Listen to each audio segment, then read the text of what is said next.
Celtic back in Paradise League action this afternoon after reaching the Scottish Cup semi-final with a win over Livingston last week. Concentration is now fully back on retaining the Cinch Premiership title. Every point is crucial at this stage of the season with only 9 games left, 4 of those before the split. The players are focused and ready for the battle, and the supporters will once again give them their full backing this afternoon. St Johnstone are the visitors. Craig Levine's side sitting 9th in the table with their hopes of a top 6 place fading fast. However, a goalless draw between the sides here back in August. A warning against anyone who might think 3 points today is a given. Kick-off is just under 30 minutes away. Yes, welcome along to Celtic TV's live and exclusive coverage of today's Cinch Premiership match between Celtic and St Johnstone. It is a 3 o'clock kick-off our time, so not long to go until the boys take to the pitch. One man who knows what that's all about is my guest today, former Celtic midfielder Peter Grant. Peter, how much are you looking forward to this one as the final game before the international break? I think it's so important. This is a game you always wanted to win. Getting into an international break, a good performance, a few goals. And I think that's what Brendan will be looking forward to. Hopefully by then he'll have everybody else back from the injuries that they've picked up at this moment in time. Yeah, it was really good to see the likes of Rio Hatate and get the news that Callum McGregor will be back after the international break. Cameron Carter-Vickers is back in the side this afternoon. If we look at the top, the starting 11 for Celtic this afternoon, great to see big Cameron back. He's one of 2 changes as Liam Scales goes out. The other change is up front. Adam Ida drops down to the bench and in comes Kyogo. Yeah, I think that's the problem we've probably had all season. The back line's always been changing, especially your central defence. And usually you have your goalkeeper and your back four never really changes throughout the season. Yeah. Unfortunately, it's been week to week for us, you know. But it's interesting. We went with Kyogo. I thought Adam Ida got into good positions last week. He missed his chances, but I think centre forwards do that. But Kyogo, it was brilliant to see him come on and score because, as I say, I'm a big fan of his. And I don't think he's been playing as poorly as people think. I just think we've not been as much service to him as he would like. So hopefully he can get the goals today. As we look at St Johnstone's 1-11, what do you expect from them this afternoon? Well, you can see he's going to line up with a back 3. There is absolutely no doubt of that, which will become a back 5. They made it very difficult the last time, but obviously it's a different manager now, but I still think it's going to be the same way. They're going to have the back 5, which has not got a lot of pace in the middle 3, and I think that's the way we've got to hurt them. We've got to play forward, get beyond them and make them turn and face their own goal. As I say all the time, that's what you've got to do at Celtic Park anyway, but more against this because we've great experience in the back line, but you've got to make sure they're facing and running towards their own goal. Yeah, Celtic coming into this one, as I mentioned, off the back of that 4-2 Scottish Cup quarter-final win. The manager was very complimentary of Celtic going forward, and we'll see here why. Not so complimentary about his defensive performance. I'm sure he'll be delighted at getting the rock, or the fridge, at the back, as Cameron Carter-Vickers is affectionately known by his teammates. But this one, the 4-2 scoreline, did it flatter Celtic, perhaps? No, I don't think it flattered them. I think we had a right few chances, but we gave up too many chances.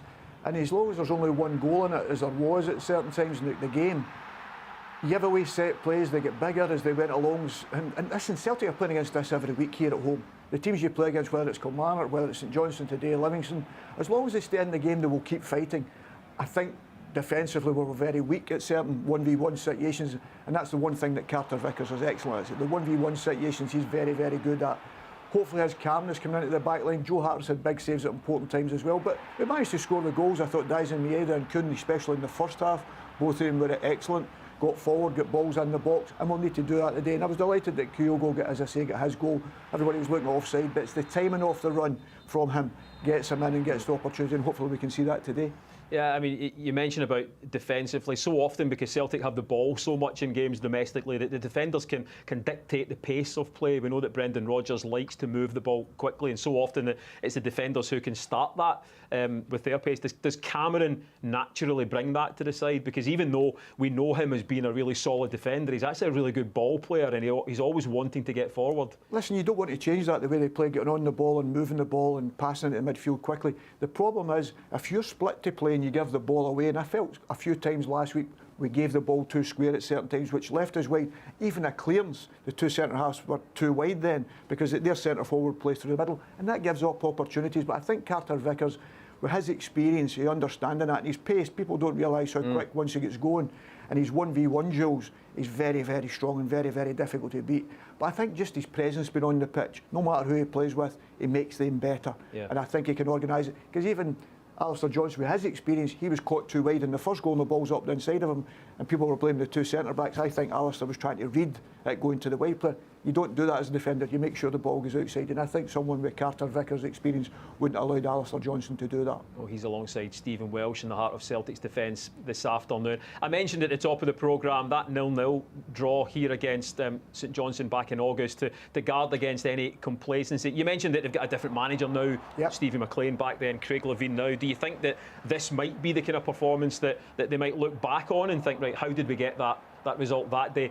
A lot of it is down to luck, because Matt O'Reilly could have had a hat-trick. Absolutely. I thought he had 5 great opportunities for Matt O'Reilly, but yet again, you have one error, one mistake, and Joe Hart's had to come up with a big save. And I think there was 2 occasions in the game, in the full game, that St Johnstone had opportunities. And because the game's at 0-0, you're always going to get the opportunities. But then obviously we went away to St Johnstone and we put on, as I say, a performance. You go one down, it showed a different type. It showed guts, it showed determination. But yet again, at 10, Callum McGregor with a wonderful strike at the edge of the box, a fantastic finish. And all of a sudden you could just see it galvanising the supporters and the players.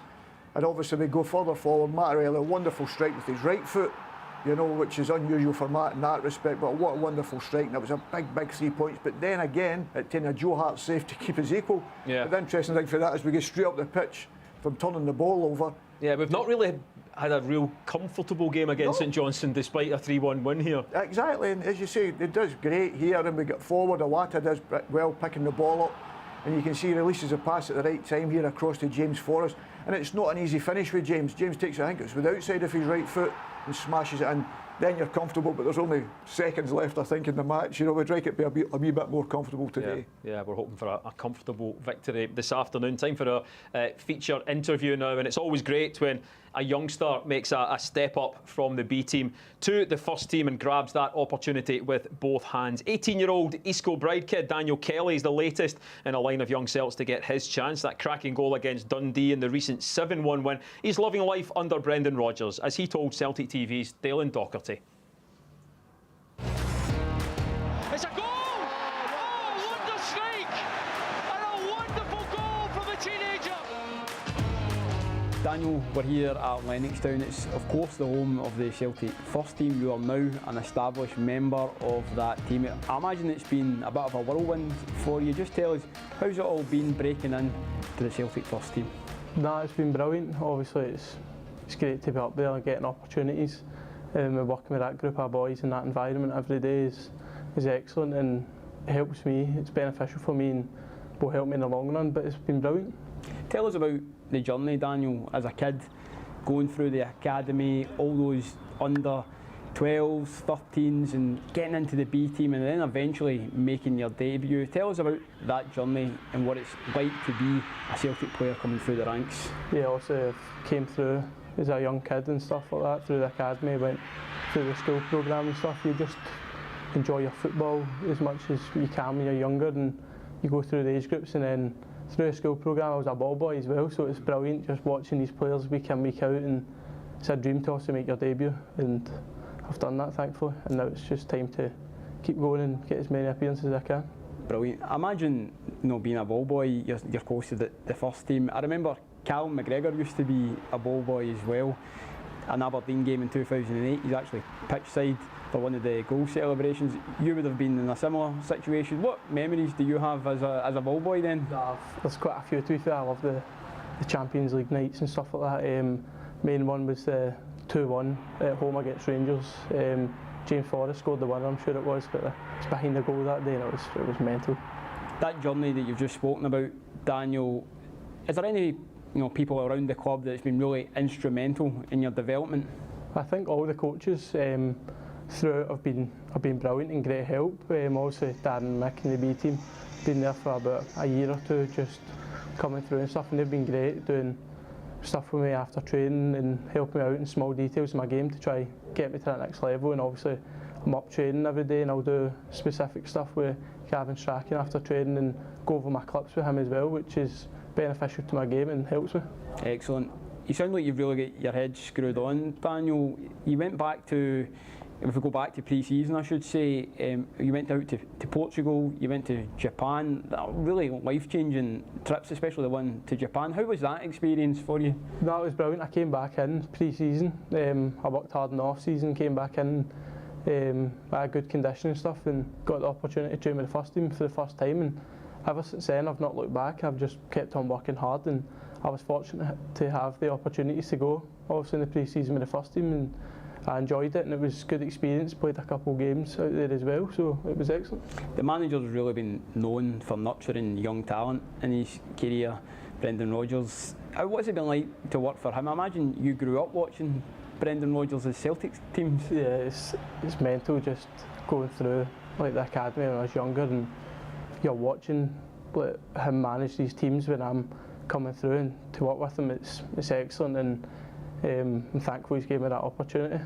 He gives you that opportunity, your debut. But tell us about the first Celtic goal that you scored. It's actually a candidate for the Celtic TV Goal of the Month for February. A 7-1 victory, a right-footed finish. Tell us, what was that moment like? It's a dream come true, obviously. To make your debut is one thing, but to score on my league debut, it was mental. The crowd was unbelievable as well, and I can't believe my right foot, as soon as it's left my foot as well, I was like, it's got a chance of going in. It was some feeling. And there's the Celtic fans to get their votes in for the goal? Aye, 100%. My family will definitely be voted anyway, so I hope the fans can. Tell us, St Johnstone up next in Paradise. You'll hope to be part of the squad, maybe the starting 11, we'll find out on the day. What's the preparation been like this week for you and for the team, especially off the back of that Scottish Cup victory? Well, so it was a good at the weekend to get some more minutes, and it was a good win to get into the semi-final. That's what you look to do. You want to win these sort of trophies. But training this week, it's been good. It was lighter yesterday, and today a bit harder, and we'll just prepare for every game like we usually do, and go and hopefully get the 3 points on Saturday. You know, Daniel, you're an impressive young man. We wish you all the very best in your Celtic career and of course on Saturday. Thank you. Thanks a lot. Thanks very much to Daniel for giving us his time. It can't be easy for a youngster of just 18. He's used to just playing football, for a camera to be thrust in his face in an exclusive interview like that. But Peter, he's living the dream, isn't he? And he's doing so well. Just 18 years of age. You were 18 when you made your Celtic debut. You know exactly what he's going through. How much do you hope it really works out for this boy? Listen, as he spoke himself, it's a dream come true for him. But he's earned it. It doesn't matter if you're a Celtic supporter or not. He's earned the opportunity to be up there with him with his attitude. And the one thing you have as a young man, he's got to be single-minded now. All the boys that play along with him in the B team and whatever, he's got to forget about them. He's got to think, I want to be a Celtic player, and that's what it takes. It doesn't matter, and you've got to have that ruthlessness about you, and I can see that in his all-round game. He's got that wee bit that he's got a mixture of everything. He uses the ball well, he picks up good positions. He's not been phased with it, and that's what's impressed me most with him. And he speaks with enthusiasm. And that's the one thing you always have to have as a football player. You've got to be a competitor. He seems to have that part of his game as well. And a wonderful finish.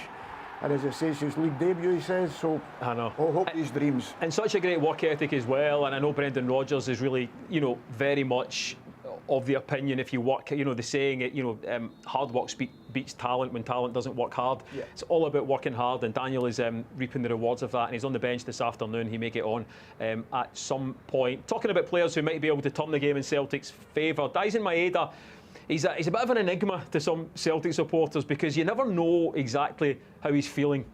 He wears the same expression, whether he's happy, whether he's sad. He's cool, he's calm. He scored a hat-trick last week. Sometimes he can get chances and not score. Sometimes he can, get chances for assists and, crosses can go wayward. Sometimes it just really works for him. Is there any key to getting the best out of Daizen? I think he's got to maintain the things that we always see as his strength, his work ethic. And I thought last week, and especially the first half, was the closest he's been to seeing the old Daizen. I just thought he went and closed the goalkeeper down, he went and closed the back guys down. And then that just seems to kick the rest of his game. Again at the back post for opportunities to score. And you were delighted for him. He could have 4 hits, he smashes one off the bar. It was probably an easier chance. Then he'll cross one behind the goals. And that sums him up, really. And I don't think that's down to lack of talent. You can see he works at it. He's trying to get better. He knows what his weakness is, and he tries to get better at it. But as I say, last week since he came back from his injury was the best I'd seen him all round, and hopefully he can maintain that today. And it's coming up to a really important time for Celtic as we do this run-in. and you need him to be at his best, because he gives you something that sparks not just him, but the rest of the team and the supporters as well. Making it more difficult for the commentators as well now that he's grown his hair. He used to be the easiest player to pick out, especially since Aaron Moy left Celtic. He's the baldy guy on the pitch, as Dyson made that. Not anymore, but if he's superstitious, let's hope he keeps it that way and bangs in another hat-trick. Let's go down to the tunnel area where we can speak now to Brendan Rodgers, who's with John Ledwith. Brendan, I know you had some reservations about last week's performance, so what would you like to see improve this afternoon? Well, it was only reservations around our defending. I think attacking play was good. We scored 4 goals, could have had more. It's just what we gave away. So looking to close the game from a defensive perspective and limit the opportunities that we give the opponent, but continue with our attacking mentality. And from the Livingston starting 11, you've had to make a couple of changes. Well, certainly you've had to make one, and Cameron Carter-Vickers comes in for Liam Scales, which is unfortunate for Liam. But you've also chosen Kyogo to start up front today. How difficult a choice was that, given Adam Ida's impact and of course the ability Kyogo has? Yeah, and listen, we're good, very, very good strikers, and it's just about the game, really. That's, Adam's been fantastic. He's given us everything that we'd want. So I know he's ready on the bench if I need to bring him in. And like I say, but Kyogo starts. We've got a front line that's really fast and direct and explosive. So Cam obviously coming in is very important for us. He gives us that stability at the back, and Scalesy, who's been really consistent and robust for us all the way through the season. He's taken a little niggle. Thankfully, it wasn't as bad as what we first thought, and he should be okay after the international break. Points are at a premium for all clubs. You'll know that Craig Levene's going to make this very difficult today, but what would it mean to come out of this one with 3 points going into that international break? Well, absolutely everything. I think that we're at home, we're playing in front of our own supporters, so we want to play and bring the game to the level that makes it really difficult for St Johnstone. So if we can do that, then it gives us a great opportunity to gain the 3 points, but we're going to have to work very hard. Good luck today, Brendan. Brilliant. Thank you. Thanks, Gav. Jerry McCulloch, Simon Donnelly and Celtic women's captain Kelly Clark here, looking forward to this one. Twists, he turns and he fires it beyond Sander Clark. Chance for Christie, and that's another wonder goal. Back to Christie volleys it. Sander Clark, sweet and fresh air. Needs to show it, and it's in off the underside of the bar. It's a hat-trick hero, Ryan Christie. Now to Chapman to the box, and his first touch is a goal with his left foot, and he's put it at the back of the net, and he's got the goal that his efforts have deserved. To Griffiths on his left foot, Lee Griffiths, and that is the magnificent 7. Lee Griffiths with 5 minutes remaining, massively on Sander Clark. So Neil Lennon's side have been absolutely outstanding. Not a bad result that day for the boys, 7-0 against today's visitors. And not a bad win if you get yourself £10,000, because that is the jackpot in today's Paradise Windfall. Get yourself a ticket, be in on the action via the Celtic Pools app. The ticket will cost you £2, but you've got to be 18 years or above. Please visit begambleaware.org. All right, let's head back down to the tunnel area now, where I believe we now can hear from Celtic defender Stephen Welsh. Stephen, I'm sure you've been asked this before and you're going to be asked again, but is every match now played almost like a cup tie? Yeah, I think every game for us is a big game, and it's important that we rectify our performance last week, as it probably wasn't as the standard that we want to put out. So if we go into today and put in a performance that we know we're capable of, we're confident we can come away with 3 points. And as much as I know you wanted to play better, there's still been 11 goals across the last 2 games. How important is it if you do get your noses in front that we capitalise on that and take advantage of any weakness? Exactly. I think attacking wise we were actually quite good last week. Thought defensively, all over the pitch, I thought we could have been a bit better. So we'll look to put that into today. And as I said, we've got great attacking players that can go and get us goals. As a defensive unit, you've not had your troubles to seek when it comes to injuries. It'll be a rotation again today, but you'll be back alongside a very familiar figure in Cameron Carter-Vickers. Yeah, it's good to have Cam back. Obviously, it's been tough. Injuries this season. I think pretty much all defenders have suffered from pretty bad injuries as well. So And it's also good to get Cam back today as well. So no, we're looking forward to it. Good luck to you today, Stephen. Thank you. Thanks, mate. Thanks, mate.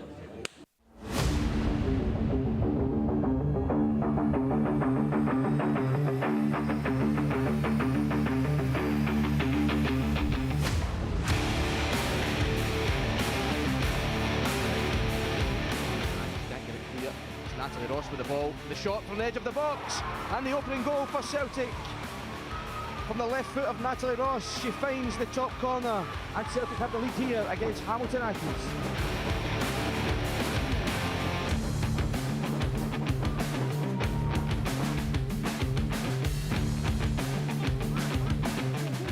Oh, wonderful turn from Ricardo. Gets Celtic onto the front foot, and a real chance here. It's cut back across, and it's 3-0. A wonderful bit of play. And it's Jude Bonner who gets his name on the score sheet.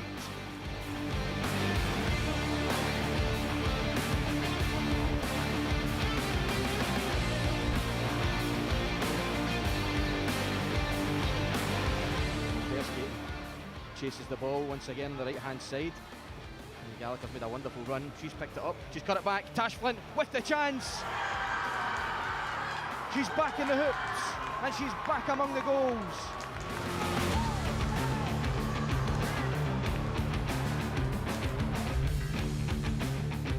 Certainly playing with a sense of urgency. Taylor with the cross, a decent one. What a cross, what a finish from Adam Ida. That's why he's been brought on in this second half.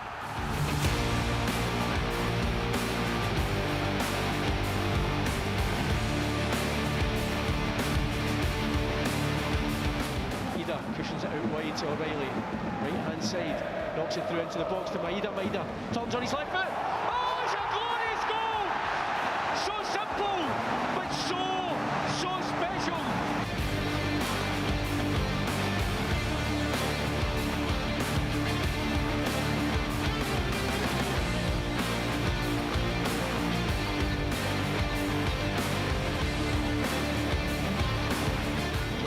Rolls it forward into the path of Yang. Yang plays it low, goes behind Kyogo. It's a goal! Oh, what a strike! And a wonderful goal from a teenager.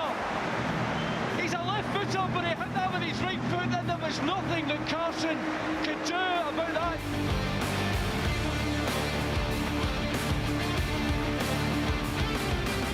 To vote for your favourite goal and be in with a chance of winning a signed Celtic shirt, go to celticfc.com/GOTM and register your details. Good luck.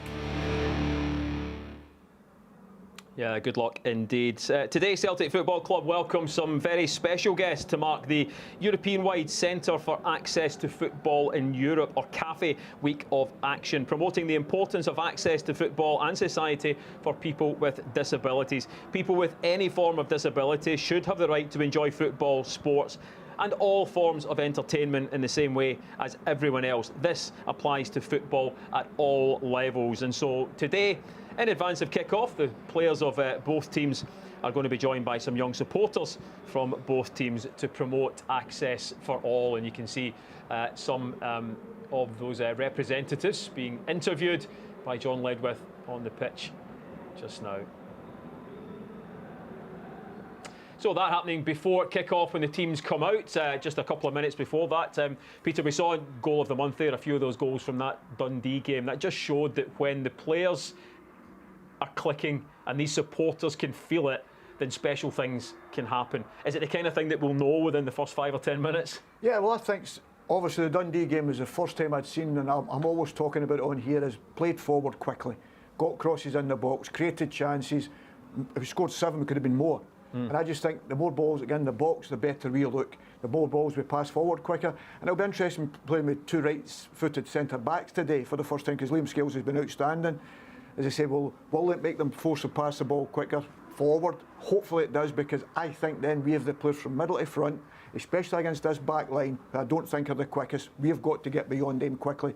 And our front guys, have Brendan touched on it, the pace they have and the quality they have up there. Hopefully that'll be more enough to get a few goals out. I always think it's going to be important coming into the season as well. We know Kyogo has got goals in him. How do the teammates get the best out of Kyogo? Play to him quickly, because he plays on the last line, of defenders. There's nothing worse. He gives himself enough that he can get back onside to go back offside, if you understand what I'm trying to say there, because defenders are always looking for them. It drags them back. But the quicker you play the ball into him, the better he is. And when he's on that last line, if you can slide him through, the Matt O'Reillys and that can make their passes, Bernardo can make their passes, the crosses come in from wide. If they do that today, Kyogo will create and obviously get chances, and I'm sure he will bury them. It's incredible there's only 9 games left. What's happened to the season? But it's getting nervy, isn't it? Of course it is. Listen, they talk about the next game's important for Celtic. They're all cup ties. Every time you pull on a Celtic jersey is a cup tie because you have to win, you have to play well. But I always think here, you have to start fast. You have to make them defend. I keep talking about you have to make the other opposition goalkeeper make saves or score goals, as we did against Dundee, and hopefully we can maintain that today. Yeah, the Celtic supporters always bring the atmosphere, of course, and they'll be lending their support to the boys this afternoon. So the teams will be coming out of the tunnel in the next few seconds. The managers will be coming out and getting a photograph picture taken with our representatives of our disabled supporters from both clubs at this Cafe Inclusion Week of Access, and then it's on to the action on the pitch. All eyes, of course, and concentration for a lot of fans is for the derby coming up after the international break. Some hugely important games before the split and after the split as well. But as Stephen Welsh said, it feels like every game is a bit like a cup final just now, and I suppose Celtic have the experience of winning titles. Can they get this one over the line? Hoopy and Haley are doing their bit out on the pitch. We're just waiting on the St Johnstone team coming out of their dressing room, and we can get the players out on the pitch. A dry afternoon here at Celtic Park. It's been pretty cold. The sun shone for a bit this morning, but we're still waiting for the heat to arrive across the west of Scotland. James Forrest and Adam Ida and Scott Bain already out. And on the bench, Adam Ida, Forrest and Bain, 3 of the Celtic players in the substitutes line up this afternoon. 2 changes, remember. Cameron Carter-Vickers in for Liam Scales and Kyogo in for Adam Ida. As the teams come out onto the pitch, let me hand you to your commentators this afternoon. It's Simon Donnelly, and it's a Celtic Park commentary debut for Dalen Docherty. Yes, thank you, Jerry and Peter in the studio. Celtic Park awaits the entrance of the champions. They are making their way onto the pitch. It's another big game for Celtic. We are in a title race, a race in which Celtic usually grab the checkered flag and finish on the podium. However, today is all about getting the 3 points and making sure they are on pole position and applying pressure on their nearest challengers on the grid. Cameron Carter-Vickers leads out Celtic. St Johnstone just making their way out onto the pitch as Celtic Park fills up to capacity on this St Patrick's Day weekend. And Celtic were looking for another 3 points in the league to build on, of course, that Scottish Cup semi-final, punching their ticket to Hampden. And as Jerry mentioned earlier, as part of the Cafe Week of Action, individuals are here to celebrate this, of course, and we have kids from St Roch's and Deaf School who will be performing a sign language version of You'll Never Walk Alone on the big screen, so we'll cut to that when it happens. You can listen into the wonderful atmosphere, but it's great to see Celtic on the pitch. Cameron Carter-Vickers as captain, back of course after a couple of games out. It was a big miss last weekend. He is a massive presence in this Celtic team. St Johnstone, of course, they come here with a pretty abject record against Celtic. You have to go back to May 2016, the last time Celtic lost to St Johnstone, and that was the game before the invincible unbeaten run of 69 games. And it was Craig Levein that actually put that to an end. And we've just seen the photograph here between the 2 managers and these individuals, these participants of the Cafe Week of Action. Of course, a fantastic incentive from the club to be involved in. Brendan Rodgers, Cameron Carter-Vickers there with Craig Levein and Liam Gordon, the St Johnstone captain. It's really good stuff to see.